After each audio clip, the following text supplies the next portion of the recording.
Your source for all things Texas Tech. This is the Ask Level podcast from Double T 97.3. Hey, what's going on? Welcome into another episode of the Ask Level podcast. Alongside Chris Level, I'm Chois Woodman. This podcast, as usual, brought to you by our friends at Cantex Roofing and Construction. I'm Mike Hebert, owner of Cantex Roofing and Construction. Every day is game day, and we'll get it right when it comes to your roofing, construction, windows, and mirrors. Call Cantex Roofing and Construction today. Together, we are one serving you.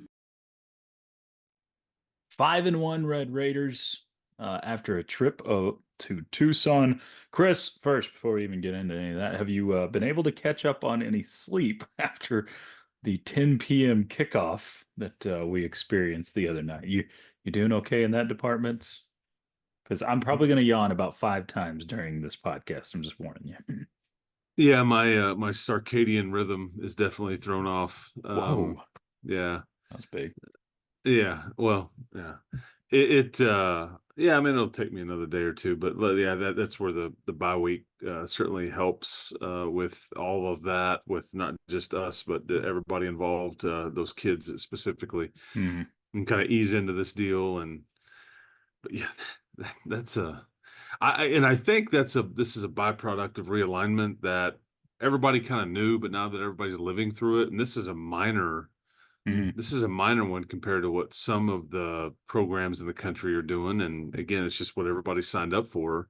Yeah. But there's a lot of travel, I don't want to say like concerns, but a lot of travel factoring into, I think, some of the results in some of these games. I don't think, that was a factor with you. However, if you were to have played a game this coming weekend, I think it's a legitimate, it would have been a legitimate question to ask, like how much of that would have affected what you were doing this week, so with a turnaround, because it's just, you basically skip a night. That's essentially what we did. Yeah. It's like you skipped an entire night of sleep, and you can say, well, did you not just come home? And I don't know about you, but I mean, I walked in my door, about 7:15 a.m. or ish, somewhere around there, and like the sun's about to come up, and it's just like you can't turn your brain off. And it's just and I think some of those players probably handled it better than old folks like you and I. But yeah, I think that's a real thing, because you're like the Big Ten, like some of the California to the East Coast trips and vice versa. But that's a real deal depending on when these games start. But yeah, I'm not interested in a 10 o'clock Central Time game going any forward. But I mean, heck, if you try to kick off a game in Tucson in the middle of the day, yeah, good luck with that. Yeah, I mean, it was 105 degrees. You played golf in it, so I mean, it's just like, and it was a Texas heat, but with a little more spice to it, if that makes sense. I think that makes lots of sense. Yeah. So yeah, but like you said, you play those games super late, none of it matters if you get the dub, and that's what you walk away with. That one was, again, you can file this into the filing cabinet of not pretty games, but man, and I don't care. It doesn't matter, because you just beat a good football team and you beat them on the road. So that's been the biggest monkey on the back for this current regime is the struggles on the road. And Coach McGuire's been open about that, but you found a way to get one. And I think I was going to say this. I think how you won it, there's a lot more to glean from it, or it's a lot more sink your teeth into it than if you roll in there and win 30-0. I think while the 30-0 game would be fun and you would have almost been able to relax, and boy, I think how you got this one done does a lot more for your football team. Having to grit it out, having to find a way, because I think I'm seeing that. I think to this point in the season, there's been 19 Big 12 conference games. So keep in mind that doesn't count. It doesn't count like what Baylor, Utah. It doesn't count Kansas State, Arizona. So toss those out. But just the 19 conference games, I think 9 of those, which is 47%, Yeah. have been one-score games. And you've Mm. been involved in three of the 9. 3 of them. Yeah. Yeah. Yeah, all 3 of your wins have checked that box. But I think that's so, and I don't. There's no way to prove what I'm saying, but I think that there's some different things to learn and glean and feel good about in the way you got this one done, because it wasn't, it wasn't exactly easy. It wasn't necessarily pretty. It was a grind. And you had to make a few plays to get it done, more than just a few. But I think that's the fun part here, is you figured out a way to do that. And you really do. Someone asked a question. I think it was Leah on Twitter asking, why do we keep hearing the Tech's beating really good teams, but then people are using the term finding a way to get it done? When do people admit the Tech is a really good team? I know our team is flawed, but every team has flaws. Yeah, well, I think people that aren't like paying attention super close, if you're just kind of watching Tech from afar or just not really into the weeds on it, you are finding a way to win these games because you look at how depleted your defense is. This past week alone, all the names of guys that are supposed to be playing for you or starting for you that are out, and how deep you're having to go in your secondary and how deep you're having to go in your pass rush and those sorts of things. Yet you're still able to do what you did defensively on Saturday and play a good game against some NFL talent. I don't think finding a way, me personally, I don't think finding a way to win is a disrespectful term, because that's what you've had to do. Do you interpret that differently? Well,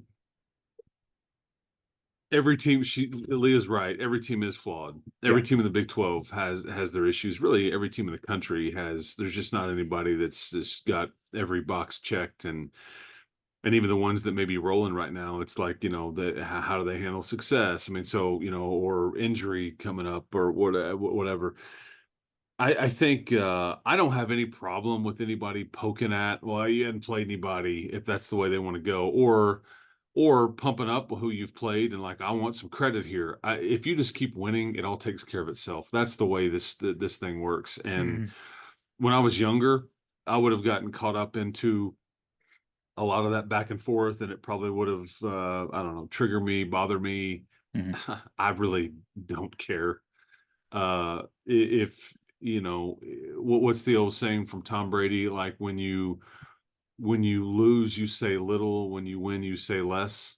Yeah. And that's really the way that this whole thing should be. Because everybody knows, everybody sees the standings, everybody knows, all those things, and it'll bear out on how good Arizona is, or Arizona State is, or Cincinnati is. I think that all 3 of those teams are pretty solid, flawed like you are. Right. But I'll just keep finding a way. And if you can put me in Arlington by finding a way and everybody telling me I hadn't beat anybody, I'll sign up for that right now. And I won't look back. So, I've already seen some that are, I'm bothered a bit that you're not ranked and all that. I just don't, I can't care about some of that. I mean, there are benefits to being ranked or being talked about, like from a recruiting standpoint and all those things. There's some negatives to it too, in that you can kind of get filled up with a lot of your own hype and all that, and that's when bad things happen to even the best teams on occasion. Alabama. But but I just I don't worry about it, because if you keep winning, it does. It takes care of itself. I mean, TCU played in the title game by making a living off of this kind of way of life for a full season almost. Yeah. And I mean, I just remember the fire drill field goal they had in Waco. They hung on to beat you after you'd sat on the runway for like 9 hours a couple of years ago in Lubbock, which was one of the most weird unfortunate, frustrating travel things we've ever dealt with when in my travels with the Tech team. It was a helpless feeling, and you roll into a hotel but TCU found a way that day, even though you played pretty good. I mean, that's just a recent example. I'm not suggesting that I want to be like TCU in any way, but if I could, Not right now, if I could roll off a mostly undefeated season and play in the title game, yeah, you can poke at me all you want about lucky, barely did this, barely did that, and I'll It's been you mentioned Arlington. That's interesting because most people would have had Tech at 5-1 right now. You look at most of the preseason predictions. 5-1 is where most would have had you, but maybe flip the Washington State and Arizona results. And this way is better. This way is By a better. lot. Yes. So you're sitting where a lot of those projections and predictions had you, but the difference level is I think you can even dream a little bit more because you look at what's on the other side of you. Yeah. And not saying, soar through the roof here, but you look at what's on the other side of you, every single one of your home games is still winnable, though some of those teams look better than maybe projected. But the TCU game almost feels like you should expect to go there and I don't know. It's hard to ever say to expect to win a road game, but these are all going to be tough. Absolutely. Man. But it's winnable. I mean, Iowa State's going to be tough, but it's OSU. What the heck's going on there in Stillwater? So Arlington, those sorts of conversations are not near out of the question. You're sitting at 3-0. It's the goal here. It can be the goal here when we had these conversations in the summer. Mm-hmm. Hey, win total. What do you got? You win, or what's the season record going to be? You get these questions like I do. Sure.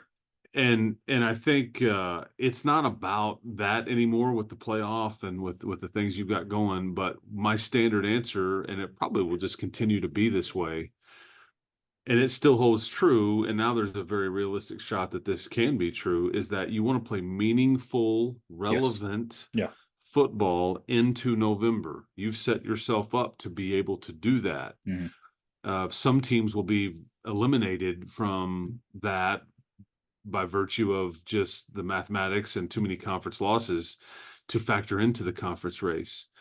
I think based on what we're seeing, you could probably handle one loss. Maybe. I think somebody may be able to survive two, depending on who it's against and some tiebreakers.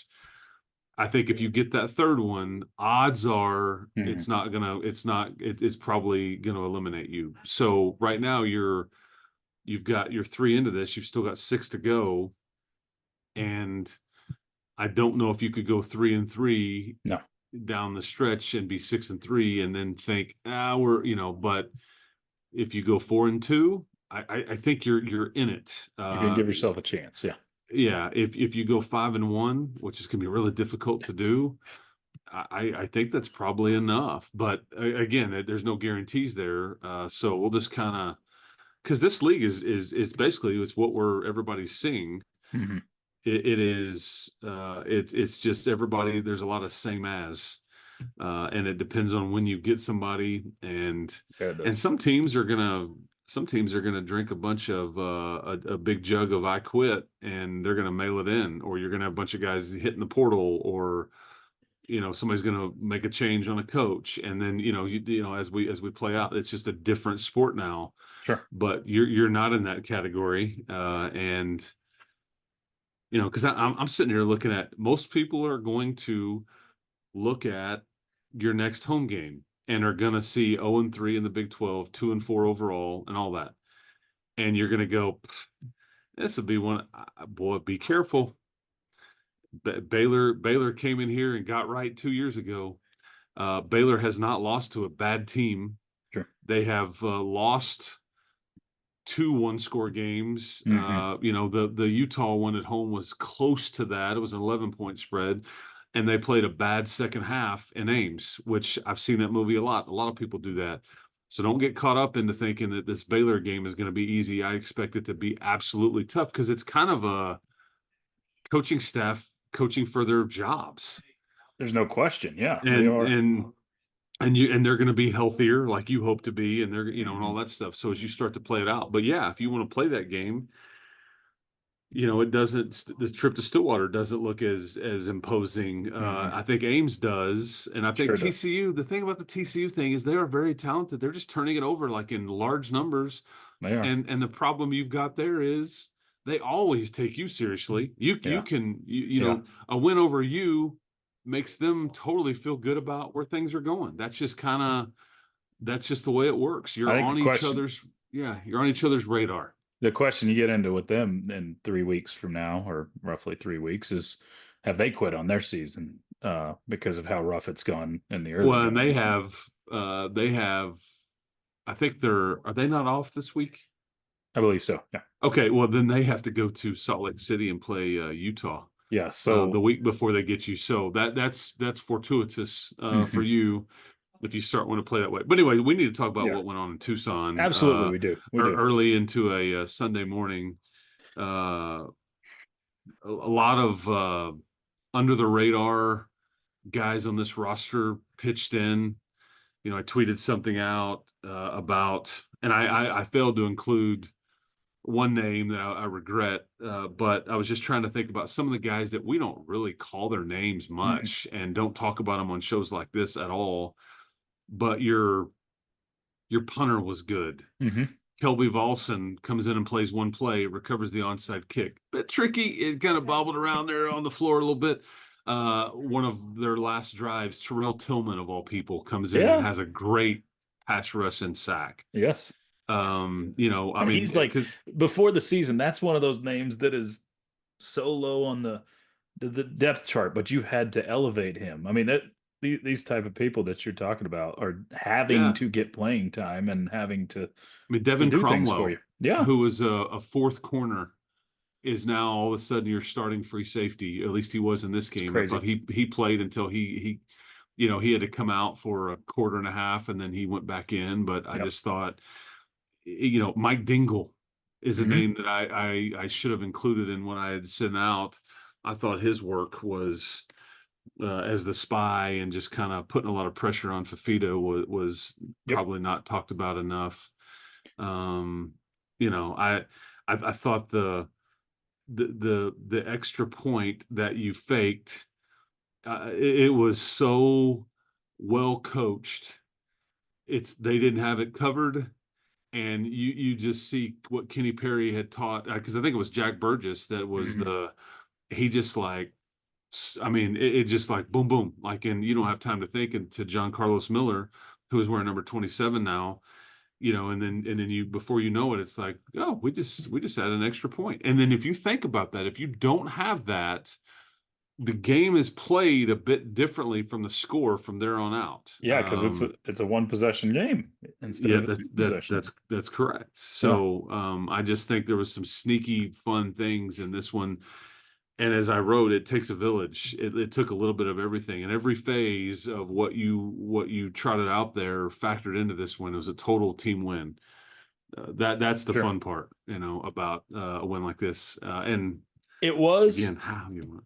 but you also, I mean, you can look back to the losses that you've had on the road level, and there's two commonalities in a lot of these losses in the last 2 or 3 years.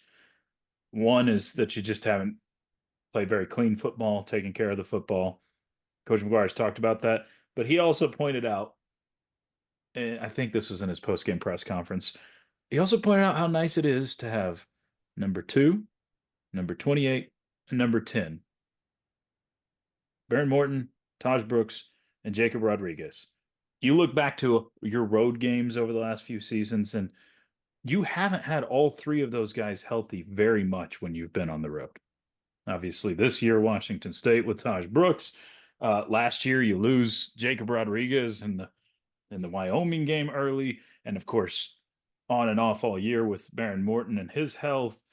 You haven't had three of your main guys, if not your three most important players, healthy, and those guys are difference makers too. Obviously, it does take the village, but you need your stars to be able to play and play well. And Jacob Rodriguez, may have had his best game as a Red Raider on Saturday too / Sunday. I mean, Yeah. he was Well, lights out. he poked that ball loose on Sunday morning. He played well on Saturday night too. But yeah, Yes. and I was really glad. Speaking of like who you mentioned there, I was really happy for the person that Tahj Brooks Yes.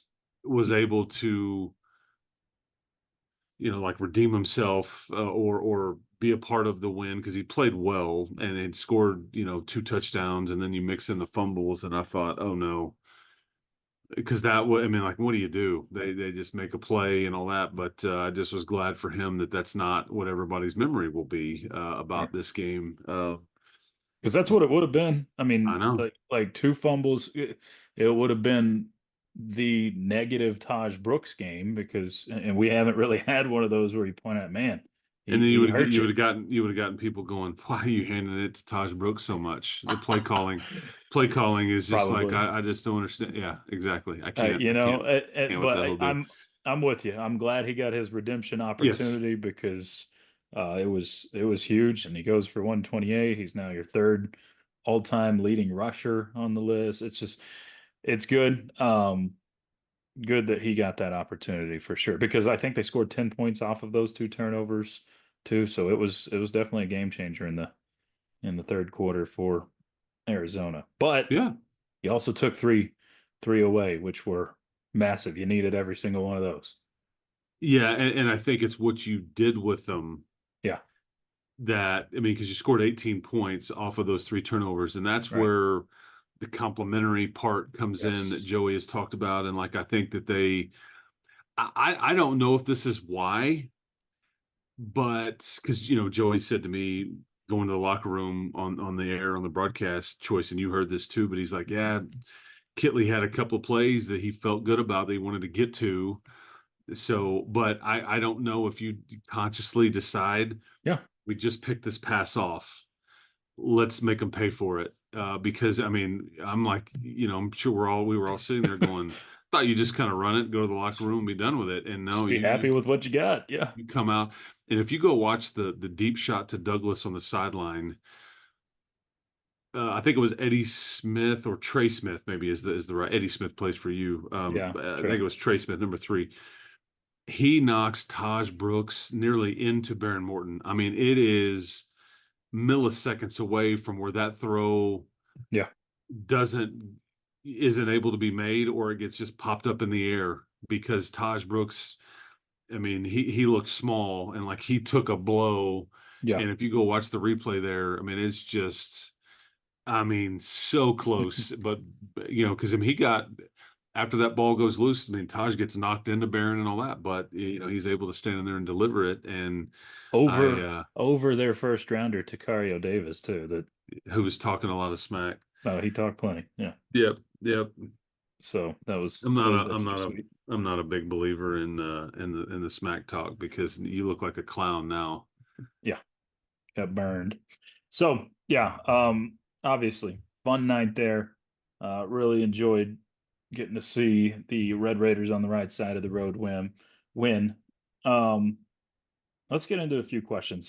I don't know if we'll have time for all of them, and we've got a bye week coming up, so we can hold on to a couple if we need to. But let's start with a couple of personnel related questions. Leah again asks, "Is Josh Kelly okay? He was limping at the end of the game." He's been battling through something for about 3 weeks, I think, and I think he needs a bye week as much as anybody. I think that is pretty evident. I think he was trying to gut it out and had a hard time running and kind of just really competing, not wanting to give in. But I think he could use a bye week, and I think he'll be fine. But I think he definitely this comes at a really good time, because he needs some needs a mental break as much as a physical one, for sure. And a lot of guys do. I mean, a Yeah. lot of guys do. Yep. I do kind of like the mid-season bye week. I mean, you can say Oh, and it you got comes at a good and time or you got bad or 2 of whatever. them. Well, I don't.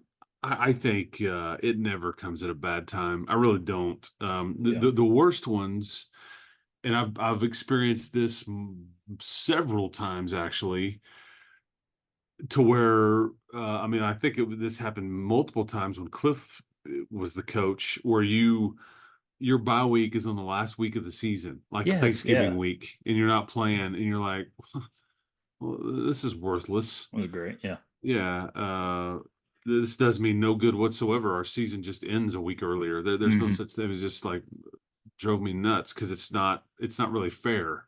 Right. And I think that the way that they've done this now, with everybody's going to have multiple bye weeks and all that, it spaces everything out better. It allows coaches to segment their season Sure. into thirds or fourths, or really kind of break it up, if you will, and you get better products typically because of this too, because it allows for more guys to be healthier Yep. instead of just being depleted and all those kinds of things. So I'm a huge fan of it because you're going to get another one in early November. Yeah. Ed, along the same lines, asks, the off week is coming at a good time. Who can we expect to be back for the Baylor game that has been unable to play in recent games? Well, I worry about Chapman. I don't know. Like an Amir and Isaac. I would say Isaac seems certainly possible. Amir, non-football related. Don't know what that entails. Yeah. I'm trying to think of who else. And help me out here. I mean, Jalen Chapman Peoples and Lewis, did you Joseph mention him? Plunk. Yeah, I don't Uh, feel great about that one, but we'll see. I'd have to Because look at it's the list. hamstring, Yeah. and depending on how bad it is, I mean, he didn't even, it's like when he disappeared after early in the Cincinnati game, there was no attempt to try to play him again that night, and then he didn't make the trip, and so we'll see. Hamstrings are just tricky. I mean, that's why Braylon Lux didn't play the Well, full that is game. why it's good to have the bye week, because Sure. hamstrings is something you almost basically just have to sit out, do nothing on for And I think, having time. said that, that's what Lux has been dealing with, and I think it'll be good for Yeah. him to be able to shut it back down, because I think they were pretty smart. I'm going to surmise that he maybe could have played against Cincinnati, but like one extra week, knowing who they were going up against with McMillan, was Yeah. probably wise to save him and turn him loose in that one, because you needed he. Yeah, I mean, what a difference maker he is. McMillan targeted 16 times and only had 8 catches. Yeah. That's pretty good. That's pretty good. Yep. I mean, you figured out a pretty good formula going on there. So yeah, there's I'm trying to think if there's anybody else that you could get back. And a lot of it is what you just talked about. It just, even some of these guys that are banged up or playing through the stuff, it's just good time to just get off of the feet and get healthy on that front, get some rest there. Like Charles Esters, who's probably not fully healthy yet, but we've seen him the last 2 games, and a week off will do him some good. It's just you got all those guys that are battling through stuff. So um here's a random one. We got a little time. Am I a bad fan? This one is from Abilene Raider. Am I a bad fan if I go to the Cross Canadian Ragweed concert? The lineup has 3 of my favorite bands of all time, but it benefits the Oklahoma State NIL. Does that make me a Where bad Red I'd be Raider? curious where this concert is. This is at Boone Pickens Stadium. I've looked. Ah, I got to be honest. It's got some of my favorite bands of all time. I never got to see Crass Canadian when I was younger, so but they live in it, Abilene. Did you say this? this one says Abilene Raider, so that's what Okay, I the wonder if they tag just is. maybe they live in OKC now or something like that. That's Uh, interesting. or it's just that Cross Canadian. Like, I've considered making this drive myself, so I'll ask for myself. Does this make me a bad fan level? If I I would say no, as long as, here's the catch. oh If you feel like that you're operating in enemy territory from that standpoint, make a uh-huh. donation to the Matador Club, and that way your I'll set conscience it. is clear and Yeah, you go enjoy. that's a And good you call. you you were really just going to a concert, but you also help the good guys, not the bad guys in this instance. Okay, I like that. That's a good Yeah, approach. yeah, That's there a you go.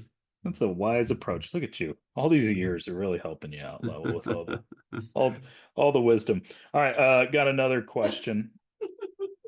This one is from Woody. Says, I've been trying to make it a point for myself not to critique play calling as much, and I've noticed Morton has missed on a lot of throws lately. So is this something we should just get used to with some inaccuracy? 4 out of the 6 games, I don't think he feels, or I don't feel like he seems very sharp.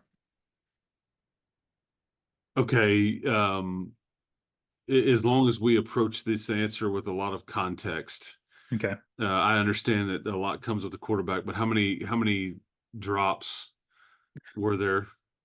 That's true. You I had a can couple mention more this Quig, game. and you had a touchdown that maybe should have been to Caleb Douglas. Granted, if Barron makes a better throw, Micah Hudson probably scores. Walks So in, yeah. but I think that in the 2 games that you're probably referencing, which are probably the 2 road games, he was heavily blitzed. Mhm. I hate to always point at the offensive line, but they still have issues. Mhm. I think that Barron got banged around and hit quite a bit. I think that any quarterback, I mean, Noah Fafita had some issues as well, and I think it's because you were hitting him and making him run and all those things. Barron's no different. Yeah. I think it's hard to stand in there, and then especially when you've heard repeatedly from your coaches and all that about you got to stay healthy, dude. Yeah. You know, should Barron have thrown it in the stands on the one time when he took like a 19-yard sack instead of taking that big hit? Yeah, I mean probably. Sure. Although so Arizona blitzed a lot, and I think Barron got hit a lot. Yeah. But it's like, yeah, I told you about the one deep shot to Caleb Douglas at the end of the half. I mean, he almost got hit then, but Tahj able to save him a little bit, and it's that was a dime. So I get it. There was some missed throws, especially in the third quarter, because when it looks bad, it looks bad, and Yeah. you couldn't run it, you couldn't do a lot. But I think what he's not doing though, he's not turning the ball over. That's the biggest key to it all. I mean, you're And there was avoiding some the almost in Tucson, yeah. but I mean, bottom line is he's got a 7-to-1 touchdown to interception ratio right now. That dog will hunt is what that will do. And if it It continues will. to be that way, I think you're gonna have a chance because you go in going, we have to win the turnover battle, and like that's been the common theme with your problems on the road. It's just the turnovers come in bunches. I mean, go back to BYU last year. Go back to Absolutely. Yep. all the different things that you've had. And this one, you didn't have that issue other than your best player putting it on the carpet a couple of times, which has never happened before. Yeah. Nobody would have envisioned that. And at some point, the other guys have players too. Yeah. They just made some plays. And I think Taj tried to recover that one fumble with his leg, but I think Yeah. they took it away from him. Yeah. I think part of the problem, we as fans, not knocking on Woody here or anything, we tend to want perfection. It's what we want. We want to see things that are perfect, and we compare to the best a lot of times. And Tech fans probably compare to what you see Patrick Mahomes doing all the time from a quarterback standpoint, and how accurate he is, and how. So I'm not saying anything by that. I just think that Barron has been better than a lot think. Compare him to the rest of the league. Look at his numbers compared to the rest of the league, including completion percentage. It's pretty darn good. Yeah, every quarterback, almost every game is going to have throws you wish you had back. Every one of them, and including that one to Hudson, where he's probably able to walk into the end zone, but get a touchdown I'm after just that. gonna say that I'm out on the whole style point thing. Yeah. If you continue to figure out ways to get a results, the what I want the best of, I want the best record. Just win, baby. That's right. Because as good as Pat was, and his defense was atrocious. I mean, like you want to win. You want to be in Arlington. That's all this is about. That's And what he they'll would have all told you the tell same you. thing. He would have traded all Exactly. those numbers to win Yep. more games in college. Because that's what he's doing in the NFL. Yep. I mean, if you go look at the fantasy stuff out there, it's Oh, like yeah. he's a bust. He's not what, but they just keep winning, and that's all that Yeah. You end up in Canton because of how many rings that you've got, and all those things, not Yeah. not because of other, you figure it out, and Yeah. and all that. So No doubt. uh We had several questions left over. We will hold on to some of those, get into next week when we're in a bye week. So we have some open territory there before we look ahead. We'll also look ahead to Baylor in the next episode as well. But Level, enjoyed it. Keep doing what you're doing to have the Red Raiders win, and we'll do it again soon. no pity for the kitty. Nope. Oh man, we forgot to toss that one in. No No pity for pity the kitty. no pity for the kitty there in Dirty T, which is what they call Tucson. Yeah. Yeah. So I had to ask some Arizona State people, Yeah. give me some, Get some and dirt. yeah, they call it the Dirty T. No Yeah. pity for the kitty. There's some other off-color things too that we can't A little bit. get Yeah. into since this show is rated PG. But yeah, man, your State of Arizona champs. Love That's it. good. Thank you to Cantex Roofing for being a part of this one. Woodman, enjoy your off week. I know I absolutely will give Yes. my off week a big giant hug, and Mhm. I would tell everybody out there, keep giving these results a big giant hug too, because it's For hard sure. to do, and I don't care what it looks like. Just keep figuring it out. But enjoyable. enjoyed it, man. All right. Appreciate you, Level. He's Chris Level. I'm Choice Woodman. It's been the Ask Level podcast brought to you by Double T 97.3. You've been listening to the Ask Level podcast, powered by Double T 97.3.